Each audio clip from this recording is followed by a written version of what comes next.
j'espère que vous allez bien, j'espère que vous êtes en forme. Aujourd'hui, une nouvelle vidéo et cette fois-ci, je vais vous présenter un colis qui m'a été envoyé par Fifine. Vous allez vite le comprendre ce que c'est. C'est une petite table de mixage pour le micro en mode XLR. On va tester le micro en mode XLR sur le précédent micro que j'avais testé de chez Fifine. Vous allez voir que simplement, ça va être un autre son que le son sort par USB. Là, ça va directement par sortie XLR. C'est parti. On va ouvrir ça. Je me suis préparé, je me suis équipé d'un petit ciseau, étant donné qu'ils ont foutu une sacrée couche de scotch. Du coup, on y va. Voilà. Ok. Pas besoin du ciseau de nouveau. Ouais. C'est l'ampli game de chez Fifine, le SC3 Gaming Audio Mixer. Donc on va tester ça. Pour moi, ça va être la première fois que je vais toucher à une table de mixage. Donc on va tester ça. Donc ça, c'est le notice d'utilisation. Il est plutôt bien emballé. Donc petite mousse ici. Voilà. Donc, nous avons un autre câble et la table de mixage. Voilà, comme c'est, je vous le montre. Voilà, la table de mixage de la face avant. Voilà, tranquillement, avec plusieurs boutons, comme vous pouvez le voir. Après, sur cette tranche-là, d'autres boutons. Voilà. Là, nous avons un autre câble, un câble jack. Un embout de protection et c'est pareil comme vous pouvez le voir. Donc je pense qu'il va falloir que j'achète un câble XLR. Il y aura une autre partie qui arrivera pour le test du micro. Il faut que j'achète le câble XLR. Vous me verrez avec d'autres habits entre le début de la vidéo et là en ce moment. Il manquait des câbles, donc du coup j'ai dû faire à la va-vite, il a fallu attendre, etc., etc. Donc voici la table de mixage. Hop, je vais vous la mettre sous les yeux.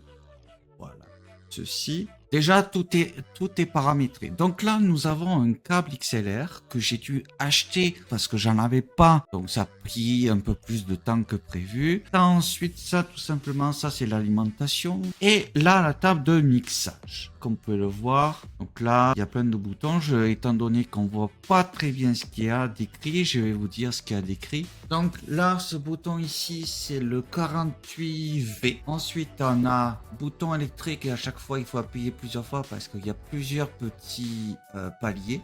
Ensuite, il y a des boutons qui sont personnalisables. Donc en tout, il y en a 4. Le A, le C, le B et le D.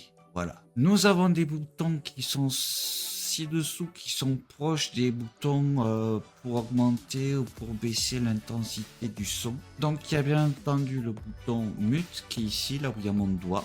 Le bouton mute. Il y a un deuxième bouton mute, mais cette fois-ci pour une autre ligne.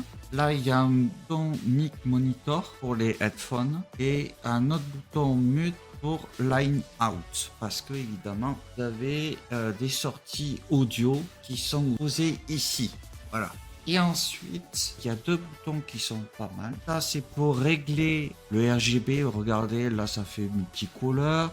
Là, ça fait bleu.